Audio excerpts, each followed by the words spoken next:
পাঁচলার একটি তৃণমূল কংগ্রেস সভা থেকে নাম না করে মধ্য হাওড়ার বিধায়ককে কটাক্ষ করে কি বললেন মধ্য হাওড়ার 25 নম্বর ওয়ার্ডের প্রাক্তন কাউন্সিলর, সেটা আমরা নিউজ 10 বাংলার পর্দায় সরাসরি শুনে নেব।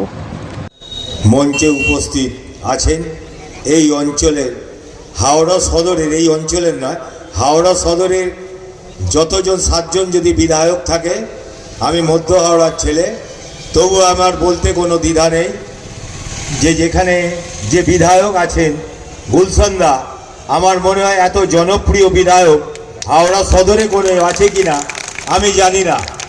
আমি প্রসূনদা এখানে বসে আছেন, আমাদের প্রার্থী, প্রসূনদাকেও আমার প্রণাম, এবং মঞ্চে যেসব নেতৃবৃন্দ আছেন প্রত্যেককেই আমার প্রণাম এবং শুভেচ্ছা। যে যেখানে চিন্তা করি না আমরা মধ্য হাওড়ার বুকে থাকি, আমরা জানি যে 7টা কেন্দ্রের মধ্যে সব থেকে ভালো কেন্দ্র হচ্ছে গুলশানদার পাঁচলা কেন্দ্র। এবং গুলশানদা এমন একজন মানুষ, আমি মনে করি দিদির আদর্শে অনেক এমএলএ আছেন যারা অনুপ্রাণিত হন, কিন্তু গুলশানদা যদি সারা বাংলায় 10-15 জন কোনো বিধায়ক থাকেন, গুলশানদা তাদের মধ্যে অন্যতম এবং শ্রেষ্ঠ।